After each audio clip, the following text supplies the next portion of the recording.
Ma nièce a gâché la fête d'anniversaire de mon fils pour une PS5. J'ai annulé leur camp de ski à 18,000 $ et un seul email l'a réduit au silence. La fille de mon frère a délibérément déclenché l'alarme incendie pendant la fête d'anniversaire de mon fils. Dans un parc de trampolines intérieurs. 18 familles se sont précipitées dehors. Elle a eu un sourire narquois. Papa m'a promis une PS5 si ton gamin pleurait. Je lui ai souri en retour, et j'ai annulé leur camp de ski à Aspen. 18,000 $ envolés. Mais à 6h12 du matin, mon frère a ouvert un email, et il est devenu complètement silencieux.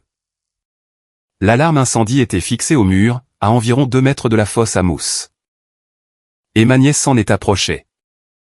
De la manière dont un enfant marche vers quelque chose qu'on lui a dit de trouver. Avec détermination, sans hésitation. Et avec un seul regard par-dessus son épaule pour confirmer que l'adulte qui l'avait envoyé la regardait. Sailor avait 10 ans. Elle portait un bracelet de saut, une queue de cheval. Et l'expression concentrée d'une fille qui accomplit une mission.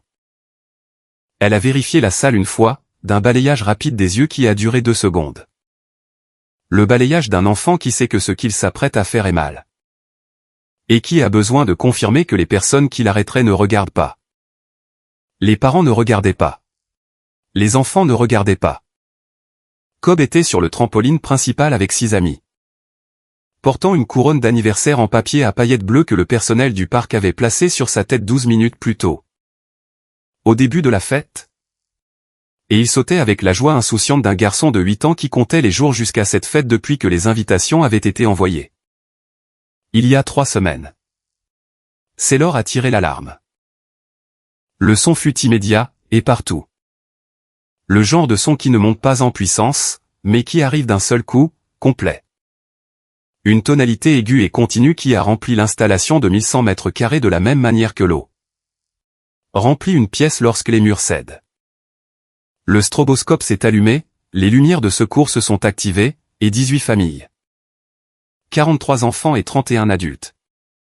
Se sont dirigés vers les sorties avec la vitesse et le désordre de gens qui ne savent pas si l'urgence est réelle. Mais qui savent qu'ils ne peuvent pas se permettre de le découvrir. Cobb est tombé du trampoline, pas sauté, tombé. L'alarme l'a surpris en plein saut, son atterrissage a été décentré. Son genou gauche a heurté le coussin du cadre, et il s'est effondré sur le tapis. Sa couronne glissant de sa tête, ses mains sur ses oreilles. Et son visage faisant cette chose que fait le visage d'un enfant de 8 ans lorsque le son le plus fort qu'il ait jamais entendu remplace la chanson d'anniversaire qu'il attendait. La couronne a atterri sur le tapis. Un parent passant en courant a marché dessus. L'empreinte de la botte a traversé les paillettes, et a plié le carton en son centre. Et la couronne, qui avait été sur la tête de mon fils pendant 12 minutes, se trouvait maintenant sur le sol d'un parc de trampolines en cours d'évacuation. Parce que ma nièce avait déclenché une alarme incendie, sur les instructions de son père. Le parking était un chaos. Des parents tenant des enfants, le personnel comptant les bracelets.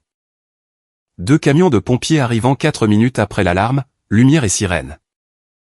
La réponse complète à l'activation d'une alarme incendie commerciale dans le comté de Hennepin. Les pompiers sont entrés dans le bâtiment, ont inspecté les lieux, n'ont trouvé ni feu, ni fumée. Ni urgence. L'alarme a été réinitialisée à 14h51. La fête était terminée. 18 familles ont fait monter leurs enfants dans leur voiture, sans attendre le gâteau. Les cadeaux ou les sacs de remerciements que j'avais assemblés sur la table de ma cuisine la veille avec Cobb. Qui avait mis un bâton lumineux et un sachet d'ourson en gélatine dans chacun. Et avait écrit le nom de chaque invité sur le sac de sa propre main. Parce qu'il a 8 ans et écrire des noms est encore un projet. Et ce projet était important pour lui. Je me tenais sur le parking avec Cobb à côté de moi quand Sailor est sortie du bâtiment. Avec l'expression qu'un enfant arbore lorsque la mission a été accomplie et que la note n'a pas encore été donnée. Elle a regardé Cobb. Elle a regardé son visage, qui était rouge d'avoir pleuré. Et à cause du genou qu'il avait heurté sur le coussin du cadre. Et à cause du son qui résonnait encore dans ses oreilles. Et elle a eu un sourire narquois. Papa m'a promis une PS5 si ton gamin pleurait. La phrase est arrivée de la manière dont les phrases arrivent quand un enfant répète un script qu'on lui a donné. clairement, sans émotion. Et avec la confiance rythmée de quelqu'un qui récite quelque chose de mémorisé. Plutôt que quelque chose qu'il comprend. Sailor ne comprenait pas ce que coûte une PS5. Ni ce que signifie un anniversaire pour un enfant de 8 ans. Ni ce qu'une alarme incendie provoque dans un bâtiment rempli de familles. Elle comprenait que son père lui avait offert quelque chose qu'elle voulait en échange de quelque chose qu'elle pouvait faire. Et elle l'avait fait. Et maintenant, elle rapportait la transaction. De la même manière qu'un enfant rapporte une corvée terminée. Mon frère, Gage, était appuyé contre sa voiture à l'autre bout du parking. Il ne s'était pas précipité dehors avec les autres parents. Il était sorti en marchant. La démarche d'un homme qui sait que l'alarme n'est pas réelle, parce que l'alarme était son idée. Il observait à 20 mètres de distance, les bras croisés, son téléphone à la main. Et l'expression d'un conseiller financier de 31 ans qui venait d'utiliser sa fille de 10 ans pour détruire la fête du 8e anniversaire de son neveu. Parce que sa sœur avait refusé de se porter caution pour un prêt bateau. Ma mère, Lan, était à côté de lui.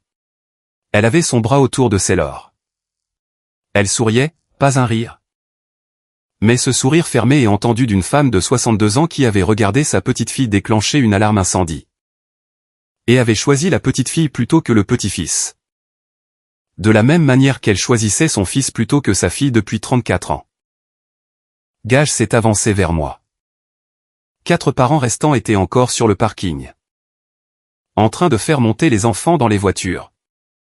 Observant la conversation depuis leurs pare-brise et leurs portières ouvertes. Gage n'a pas baissé la voix. Tu dépenses 2,000 $ pour une fête dans une structure gonflable pour un gamin qui n'a pas de père. Et ensuite tu pleures quand une fillette de 10 ans tire une poignée. Peut-être que si tu passais moins de temps à jouer la réceptionniste à la clinique pour chiens et plus de temps à te construire une vraie vie. Ton gamin n'aurait pas besoin d'un trampoline pour se sentir spécial. Structure gonflable, clinique pour chiens, n'a pas de père. Besoin d'un trampoline pour se sentir spécial. 4 cibles en 3 phrases. Chacune visant une partie de ma vie que Gage a passé 31 ans à juger inférieure à la sienne. Mon revenu, ma profession, la structure familiale de mon fils. Et le droit de mon fils à profiter de son anniversaire. La phrase a été prononcée sur un parking. Devant des parents que je verrai à la sortie de l'école pendant les 3 prochaines années. Et le volume était celui d'un homme qui veut des témoins. Parce que les témoins rendent l'humiliation permanente. Je n'ai pas crié. Je n'ai pas pleuré. J'ai regardé Gage, et j'ai regardé Lan, et j'ai regardé Sailor. Qui se tenait derrière sa grand-mère, son sourire narquois s'estompant. Parce que les sourires narquois des enfants s'estompent lorsque le silence qui les suit est plus long que la phrase qui les a mérités. Et j'ai souri. Pas le sourire d'une femme qui a été vaincue. Le sourire d'une femme qui gère de la documentation pour vivre. Et qui vient de recevoir le document le plus important de l'année. J'ai pris la main de Cobb. Je me suis dirigé vers ma voiture. J'ai ouvert la portière. J'ai attaché mon fils sur le siège arrière. J'ai fermé la portière. Puis je suis retourné à l'entrée du parc de trampoline. Où le personnel réinitialisait les installations. Et j'ai posé une question à la jeune femme de l'accueil. Votre directeur général est-il disponible? Nesté est dans le bureau. Je peux aller le chercher. S'il vous plaît. Bienvenue sur Histoire de famille secrète. Où la personne qui ne crie pas sur le parking est celle qui envoie l'email à 5h47 du matin. Si votre famille a déjà soudoyé un enfant pour détruire la fête d'anniversaire de votre enfant. Abonnez-vous maintenant. Parce que j'ai souri en retour à mon frère. Et ce sourire n'était pas du pardon. C'était un plan. Mon nom est Willa Ambry.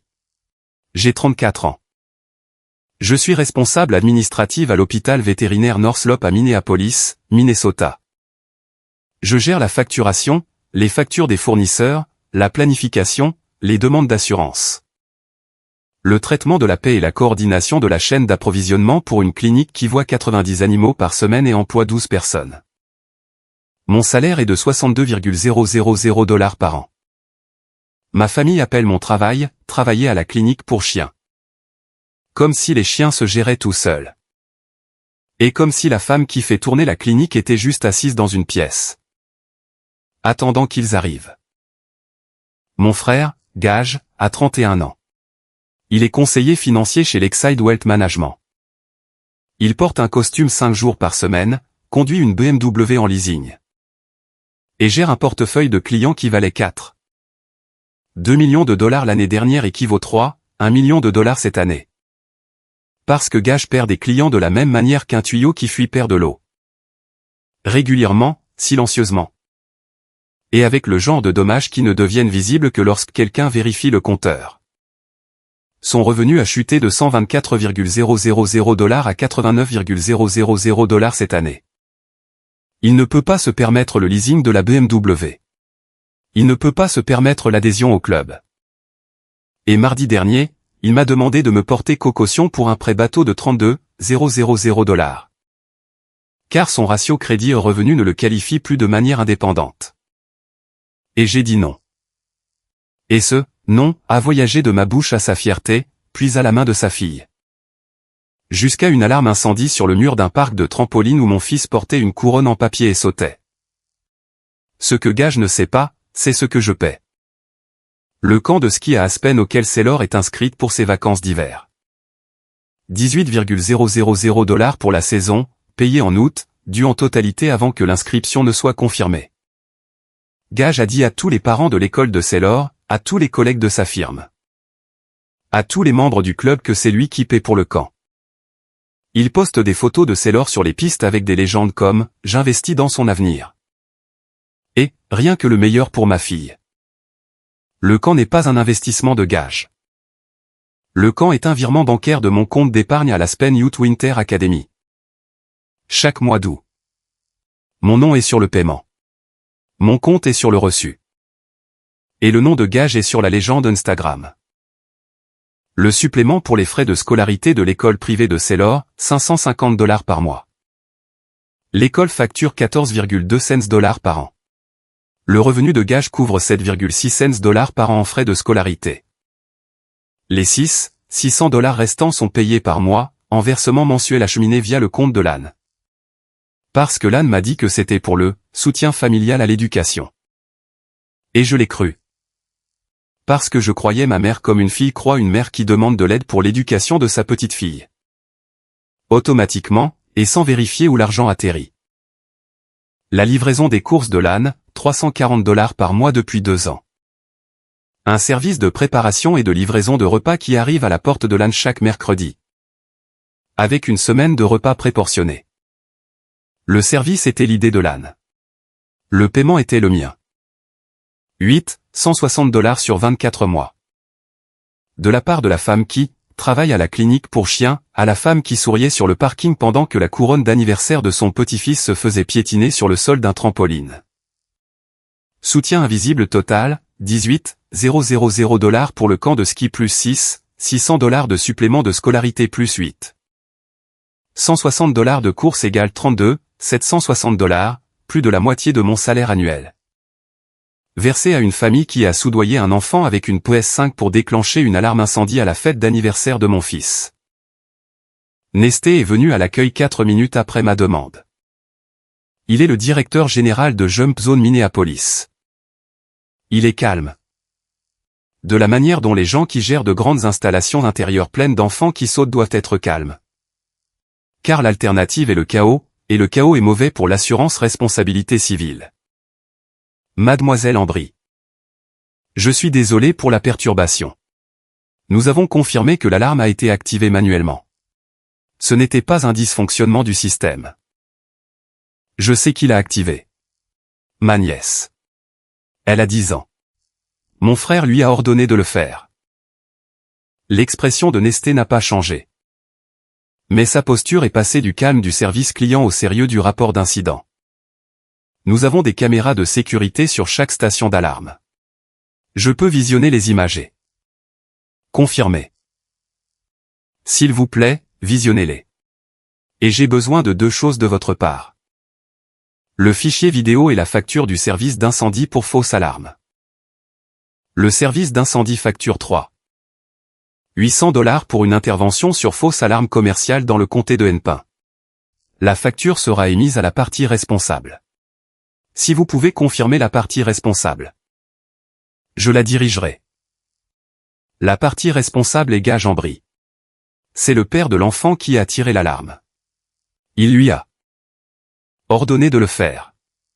Elle me l'a dit. Nesté a hoché la tête. J'aurai les images et la facture prêtes pour ce soir, mademoiselle Ambry. Il a marqué une pause. Je gère ce parc depuis 9 ans. J'ai eu des déclenchements accidentels.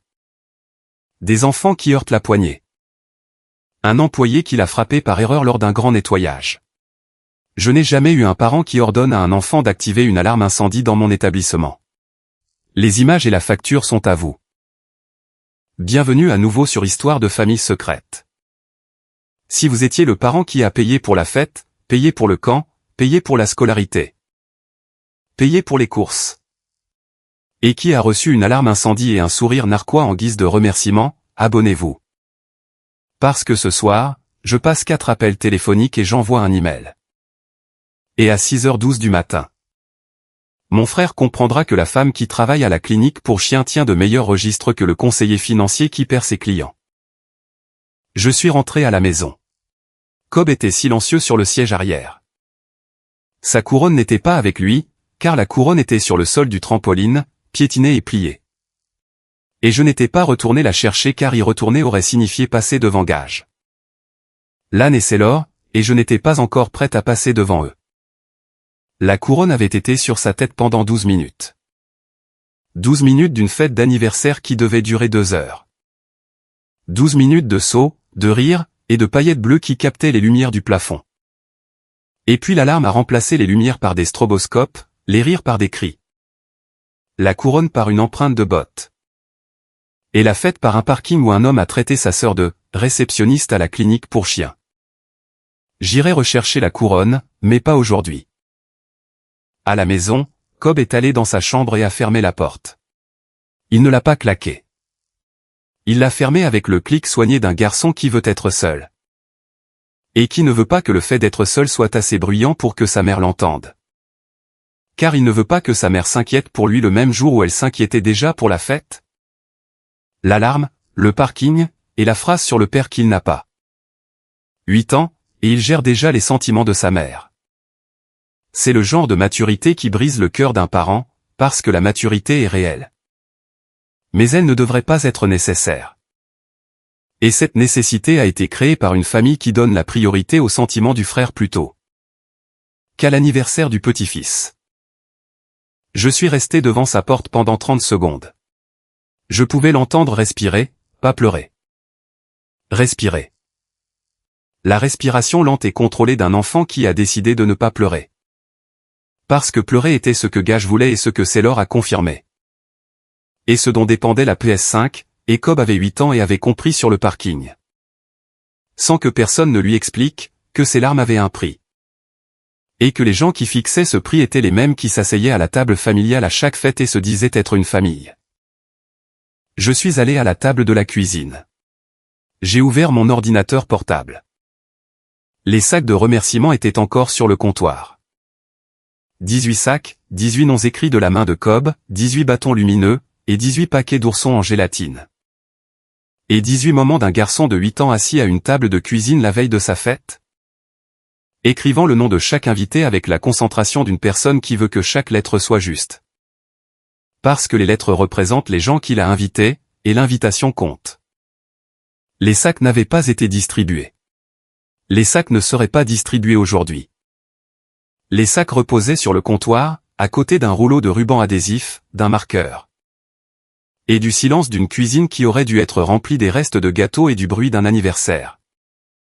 Et qui était à la place remplie par une porte de chambre fermée et une couronne pliée sur le sol d'un trampoline à 6 km de là. Je me suis assise à la table de la cuisine avec mon ordinateur portable et la vidéo que Nesté m'avait envoyée par email à 18h14. Le fichier durait 47 secondes. Il montrait Sailor marchant de la zone de la fosse à mousse vers la station d'alarme incendie. Elle s'arrête. Elle vérifie la pièce. Elle tend la main. Elle tire. L'alarme s'active. L'horodatage indique 14h34 minutes 7 secondes. La vidéo était claire, en plongée, et montrait son visage, sa main. Et la vérification de la pièce de 2 secondes qui prouvait qu'elle savait ce qu'elle faisait. Et qu'elle a choisi de le faire parce qu'un adulte en qui elle avait confiance le lui avait demandé. J'ai failli fermer l'ordinateur portable après avoir regardé la vidéo. La vidéo était suffisante. C'est l'heure filmée, la main sur l'alarme, le visage visible, mission accomplie. C'était suffisant pour un rapport de police, suffisant pour une facture de fausse alarme. Et suffisant pour la conversation que j'aurais avec Gage quand le moment serait venu. Mais les 32,760 $ m'ont arrêté. Le camp de ski, la scolarité, les courses.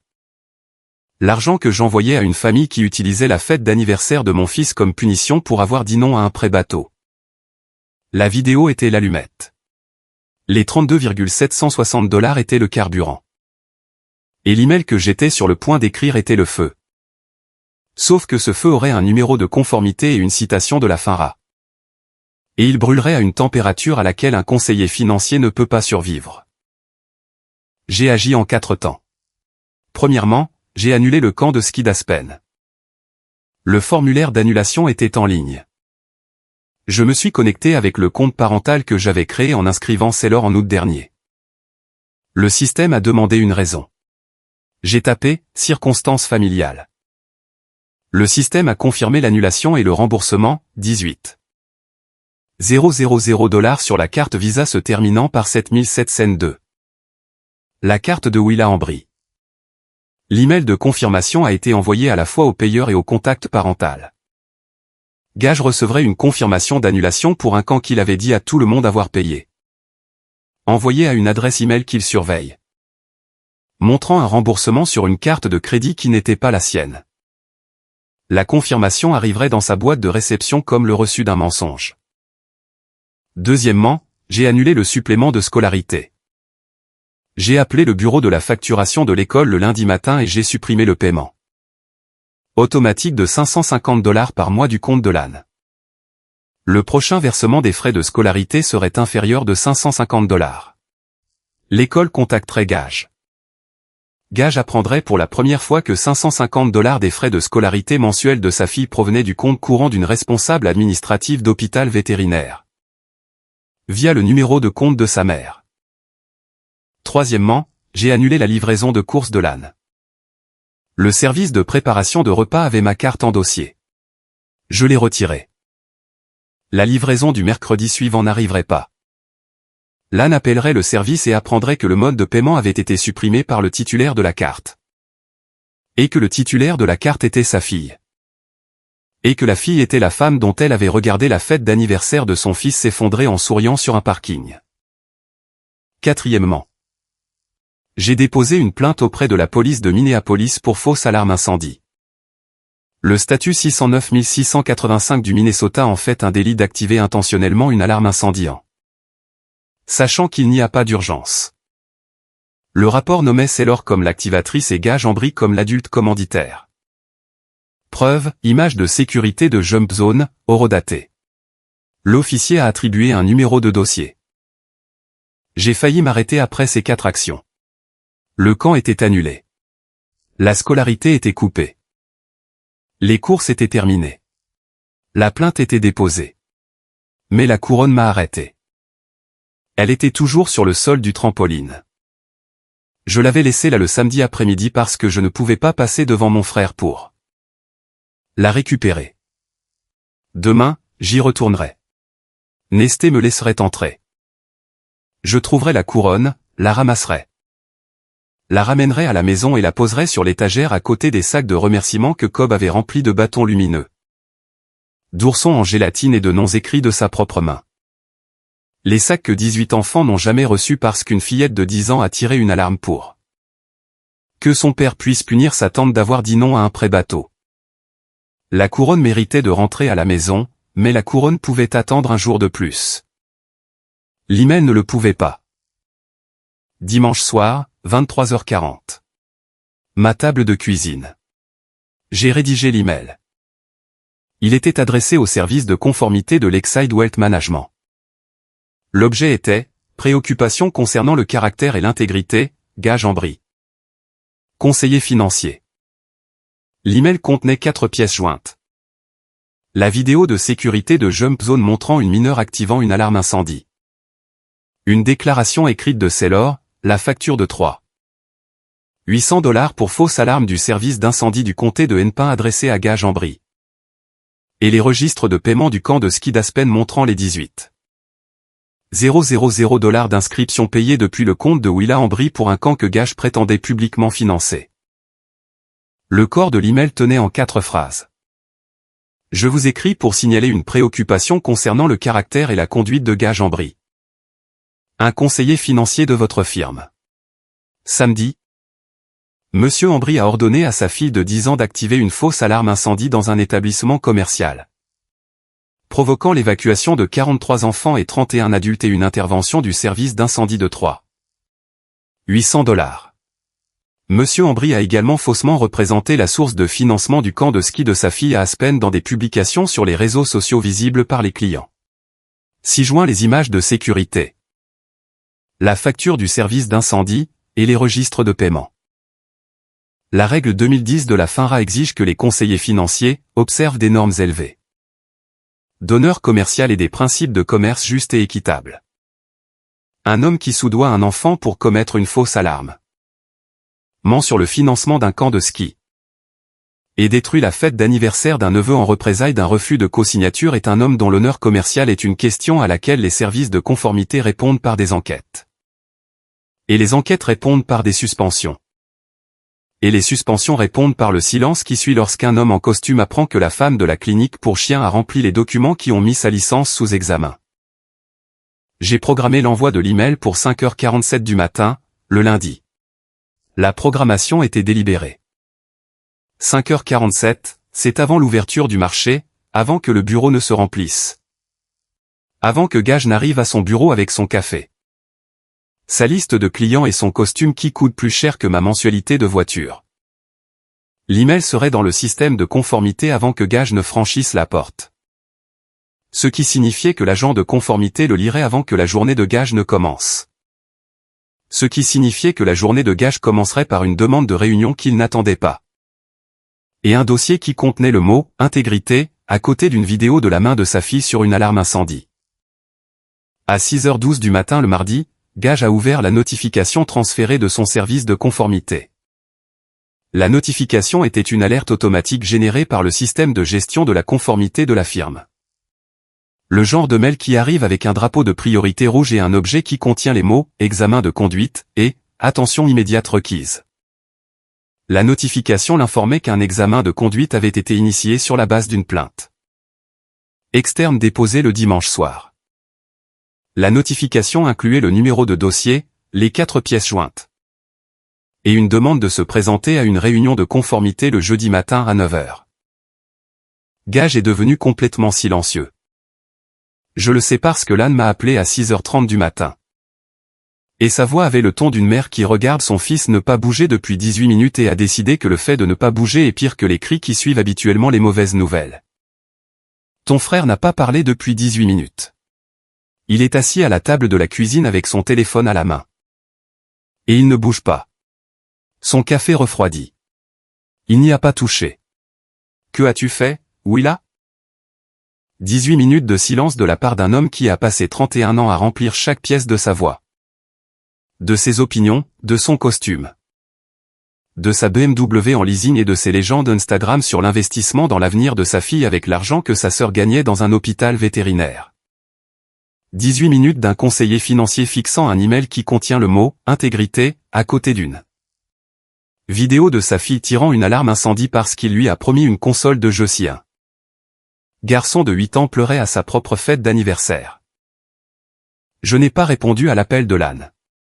Je l'ai laissé aller sur la messagerie vocale. Le message vocal durait 34 secondes. Une mère demandant « Que as-tu fait ?» sans jamais demander ce que son fils avait fait. Parce que l'âne a passé 62 ans à demander à Willa d'expliquer les conséquences de Gage au lieu de demander à Gage d'expliquer les choix de Gage. J'ai failli répondre à l'appel de l'âne pour expliquer. La mère en moi, La partie qui a passé 34 ans à accommoder, à adoucir et à fournir un contexte au comportement de la famille, voulait décrocher et dire. Il s'est infligé ça à lui-même. Mais la porte fermée de Cobb m'a arrêté. Le clic de samedi. L'enfant de 8 ans gérant les sentiments de sa mère. Ce clic était la réponse. La réponse était le silence. Et ce silence était la chose la plus honnête que j'avais communiquée à ma famille en 34 ans. Mercredi soir, 18h. Mon appartement. La BMW de Gage s'est garée sur le parking. L'âne était sur le siège passager. Ils sont venus parce que la réunion de conformité était le jeudi et que Gage avait besoin que l'email soit rétracté. La vidéo retirée, et la plainte supprimée d'un système qui ne supprime pas les plaintes. Car les systèmes de conformité sont conçus pour accumuler, pas pour effacer. J'ai ouvert la porte. La table de la cuisine avait 4 objets dessus, l'ordinateur portable avec la vidéo en pause. L'imprimé de l'annulation du camp de ski montrant mon nom comme payeur. L'historique des paiements de scolarité de l'école montrant le compte de l'âne avec ma carte comme source de financement. Et la couronne d'anniversaire pliée que j'avais récupérée de Jump Zone le lundi matin. Nesté l'avait gardée derrière le comptoir. La couronne était sur la table avec l'empreinte de botte visible. Les paillettes étalées sur le carton. La preuve de ce que samedi avait coûté à mon fils. Exposée à côté de la preuve de ce que 34 ans m'avait coûté. J'ai besoin que tu rétractes l'email de conformité. Gage ne s'est pas assis. Il est resté dans l'embrasure de la porte, ses clés de voiture à la main. Avec la posture d'un homme qui a l'habitude d'entrer dans les pièces en étant la personne la plus importante. Et qui découvre que cette pièce a une hiérarchie différente. L'email est avec ton service de conformité. Je ne l'ai pas envoyé à ton service. Je l'ai envoyé à la firme. La firme l'a transmis à la conformité. Je ne peux pas rétracter le processus de la firme. Tu peux les appeler. Dis-leur que c'était un différend familial. Dis-leur que tu as exagéré. J'ai joint la vidéo de sécurité de ta fille tirant l'alarme incendie. J'ai joint la facture de 800 $ du service d'incendie. J'ai joint le paiement du camp de ski depuis mon compte. Que tu as dit à tes clients avoir financé. Rien de tout cela n'est une exagération. Tout est documenté. L'âne s'avança. Oui là. C'est la famille. On ne signale pas sa famille à son employeur. On n'envoie pas d'image de sécurité à un service de conformité. Quoi qu'il se soit passé à la fête, ça reste en famille. C'est resté en famille quand Gage a soudoyé sa fille. C'est resté en famille quand Sailor a tiré l'alarme. C'est resté en famille quand 18 familles ont couru vers les sorties. Que les pompiers sont intervenus. Que mon fils est tombé d'un trampoline et que sa couronne a été piétinée. C'est resté en famille chaque seconde de ce samedi après-midi. Et quand j'ai envoyé l'email, c'est sorti de la famille. Parce que la famille était le problème. Maman. Et le problème ne décide pas qui en entend parler. Une famille ne soudoie pas une fillette de 10 ans pour tirer une alarme incendie à la fête d'anniversaire d'un enfant de 8 ans. Une famille ne promet pas une PS5 si un enfant pleure. Une famille ne se tient pas sur un parking pour traiter une mère de réceptionniste à la clinique pour chiens pendant que la couronne d'anniversaire de son fils se fait piétiner à l'intérieur du bâtiment. Ce n'est pas une famille. Maman. C'est un homme qui a perdu des clients, n'a pas pu obtenir un prêt bateau. Et a décidé de punir la sœur qui a dit non en utilisant sa fille comme une arme contre son fils. J'ai regardé Gage. Laisse-moi te dire ce que tu as coûté et ce que j'ai payé. 18 000 $ pour le camp de ski de Sailor à Aspen cette saison. De mon compte? Le compte de la femme qui travaille à la clinique pour chiens. Pas ton compte. Le mien. Chaque légende Instagram que tu as postée sur investir dans l'avenir de ta fille était une légende financée par la sœur à qui tu as dit de se construire une vraie vie. La mâchoire de Gage s'est crispée. Je ne savais pas que tu le payais. Tu ne le savais pas parce que tu n'as jamais vérifié. De la même manière que tu n'as jamais vérifié qui paie le supplément de scolarité mensuel de 550 $ pour l'école de Sailor. C'est moi aussi. Gage. Via le compte de maman. $600 par an. Et la livraison de courses de maman. $340 par mois pendant 2 ans. 8. $160. Tout cela de la part de la réceptionniste à la clinique pour chiens. J'ai pris l'imprimé du camp de ski et je l'ai brandi. Mon nom, ma carte, mon paiement. Total, 32. $760. De la part de la femme qui répond au téléphone à la clinique pour chiens. Au conseiller financier qui ne peut pas garder ses propres clients. Et quand la femme de la clinique pour chiens a dit non à un prêt bateau. Le conseiller financier a envoyé sa fille tirer une alarme incendie à la fête d'anniversaire de son neveu. Ce n'est pas un différend familial. Gage. C'est un homme dont le portefeuille rétrécit et dont la sœur a cessé de combler le déficit. Les mains de Gage se sont posées sur le dossier de la chaise de cuisine. Il a saisi le bois comme un homme saisit quelque chose lorsque la surface sous lui n'est plus stable. Et que le bois est la dernière chose solide dans la pièce. Sa tête est tombée en avant, le menton sur la poitrine. La posture d'un homme dont le corps a reçu une information que sa carrière essaie encore de rejeter. La réunion de conformité était le jeudi matin à 9h. La vidéo était dans le dossier. Les paiements du camp de ski étaient dans le dossier. La facture de fausse alarme était dans le dossier. Et le mot « intégrité » était dans le dossier à côté de son nom. Imprimé dans la même police que la firme utilise pour tous les documents de conformité.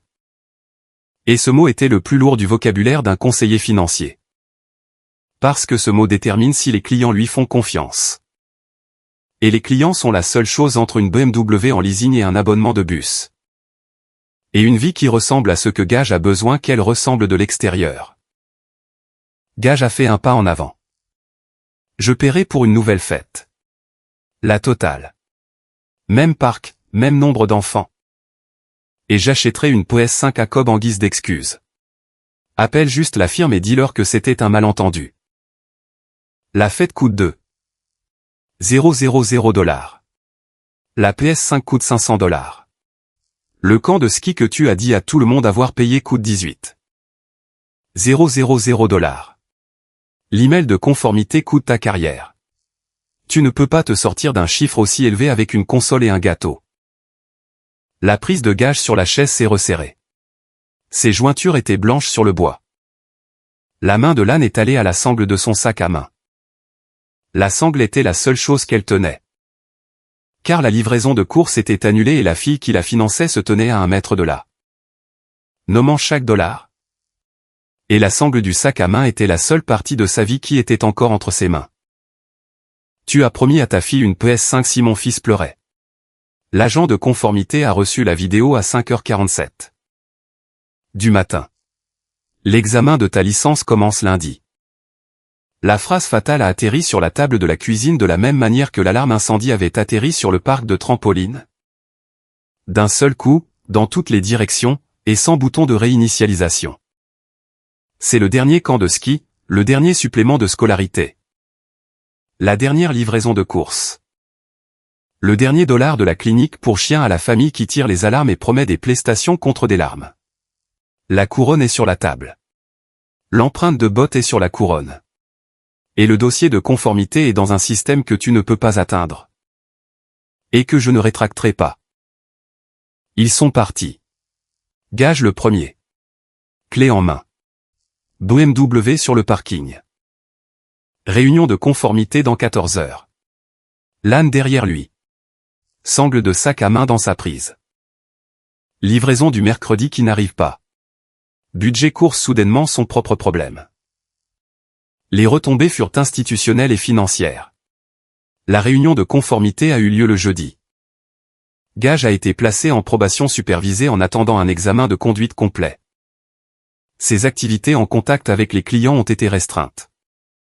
Pas de nouvelles réunions avec des clients sans la présence d'un conseiller senior.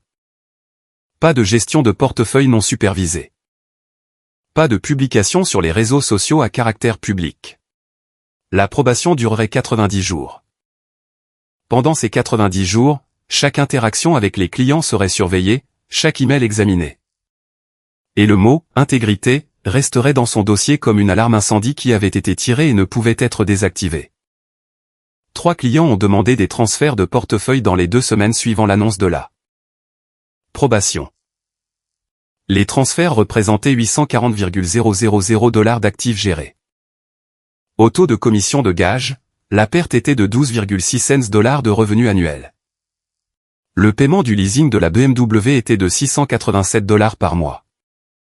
Les calculs devenaient de plus en plus serrés.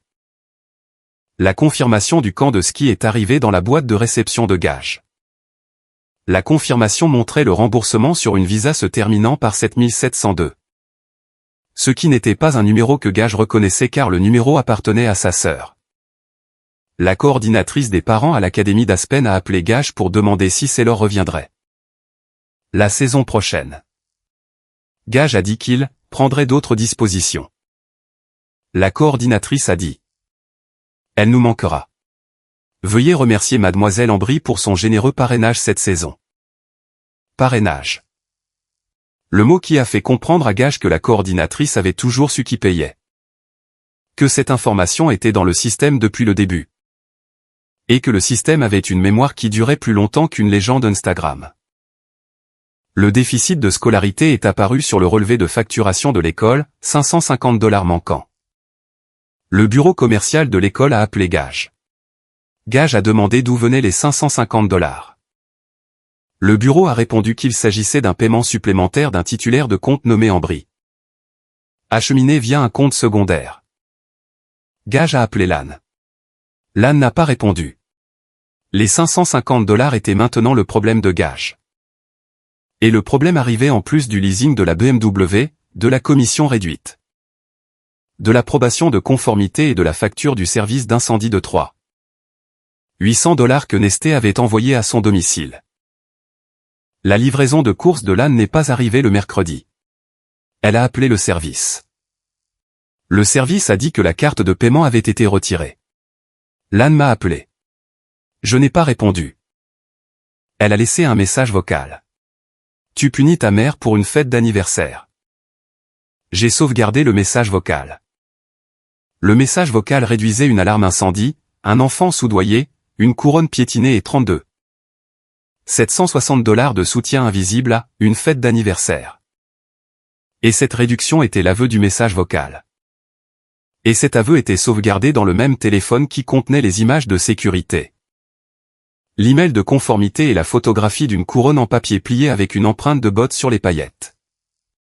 Samedi après-midi, 14 h. Jump Zone Trampoline Park. Nesté avait offert la nouvelle réservation. Il m'a appelé le lundi et a dit, la fausse alarme n'était ni de votre faute, ni de celle de votre fils. Le parc aimerait accueillir à nouveau la fête, sans frais. Même formule. Même créneau horaire. Je m'en occuperai personnellement. Nesté est le genre de manager qui comprend que la réputation d'une entreprise se construit sur les expériences qu'elle crée. Et l'expérience que son parc avait créée samedi dernier n'était pas une qu'il était prêt à laisser comme chapitre final. J'ai envoyé de nouvelles invitations le mardi. Anniversaire de Cobb, prise 2. Même liste d'invités, 18 familles. Chacune a répondu, oui, non pas parce qu'elles avaient pitié de Cobb. Bien que certaines en aient eu. Mais parce qu'elles avaient vu une fête d'anniversaire être détruite par une alarme incendie. Une fillette de 10 ans au sourire narquois et une grand-mère qui souriait. Et elles voulaient être dans la pièce lorsque la fête serait reconstruite. Car la reconstruction est le genre d'événement auquel les gens se présentent lorsque la destruction a été suffisamment publique pour qu'on s'en souvienne. Cobb est entré dans Jump Zone à 13h55, portant une nouvelle couronne, à paillettes bleues. Non pliée. Le personnel du parc l'avait fabriqué le matin même avec son nom écrit sur le devant en marqueur doré. Cobb. Il a regardé les trampolines. Il a regardé la fosse à mousse d'où Sailor avait commencé sa marche une semaine plus tôt. Il a regardé la station d'alarme sur le mur, qui avait maintenant un couvercle en plastique transparent installé sur la poignée. Une modification que Nesté avait faite le lundi matin. Le couvercle n'empêchait pas l'activation en cas de véritable urgence. Il empêchait les déclenchements désinvoltes. Il empêchait les enfants de 10 ans en mission pour des pères qui promettaient des consoles de jeux. Contre des larmes. Cobb est monté sur le trampoline principal. Il a ajusté sa couronne à deux mains. Il a sauté une fois. La couronne est restée en place. Il a sauté à nouveau. La couronne est restée en place. Il a sauté une troisième fois et la couronne a glissé, il l'a rattrapée d'une main. L'a remise sur sa tête et a continué à sauter. Et le fait de la rattraper était ce qui comptait, car samedi dernier, la couronne était tombée et personne ne l'avait rattrapée. Et ce samedi, la couronne est tombée et le garçon l'a rattrapée lui-même. Et la différence entre une couronne qui tombe et est piétinée, et une couronne qui tombe et est rattrapée, est la différence entre une fête qui est détruite et une fête qui est vécue. Je me suis assise sur le banc des parents avec l'ancienne couronne sur mes genoux, pliée, marquée d'une empreinte de botte, les paillettes étalées. Je l'avais apportée parce que l'ancienne couronne n'était pas un déchet. L'ancienne couronne était le dossier. L'ancienne couronne était le coup de dire non à un prêt bateau. Le coup d'avoir un frère qui mesure l'amour en co-signature. Et le coup d'avoir une mère qui sourit quand le mauvais petit-fils pleure. L'ancienne couronne était samedi. La nouvelle couronne était aujourd'hui. Et la femme assise sur le banc, tenant l'ancienne tout en regardant son fils sauter avec la nouvelle, n'était pas la réceptionniste de la clinique pour chiens. Elle était la responsable administrative de l'hôpital vétérinaire Northslope. Et elle gérait 12 employés, 90 animaux par semaine, un budget, un planning et une chaîne d'approvisionnement. Et elle avait géré la destruction de la fête d'anniversaire de son fils de la même manière qu'elle gérait tout, avec de la documentation, avec précision. Et avec la compréhension que la personne qui conserve les archives est la personne qui décide de ce que les archives disent. Cobb a sauté. La couronne est restée. 43 enfants sautaient et 18 familles regardaient. Et le parc de trampoline était de nouveau plein. Et l'alarme était couverte. Et le gâteau était dans la salle de fête. Et les bâtons lumineux étaient dans les sacs de remerciements. Et les noms étaient écrits de la main d'un enfant de 8 ans. Et l'anniversaire qui avait été volé avait été rendu. Et ce retour était plus fort que l'alarme, plus silencieux que le sourire narquois. Et valait plus qu'une PS5, un prêt bateau, un leasing de BMW. Une légende Instagram et chaque dollar que Gage avait jamais prétendu dépenser pour une famille à laquelle il empruntait en réalité. Bienvenue à nouveau sur Histoire de famille secrète. Si cette histoire vous a rappelé que la personne qui organise la fête paie le camp et remplit les sacs de remerciements est la dernière personne à qui vous devriez donner une raison d'envoyer un email, partagez-la ce soir. Abonnez-vous, laissez un commentaire, et dites-moi. Quelqu'un a-t-il déjà détruit le plus beau jour de votre enfant en appelant ça une leçon? Je vous retrouve dans la prochaine histoire.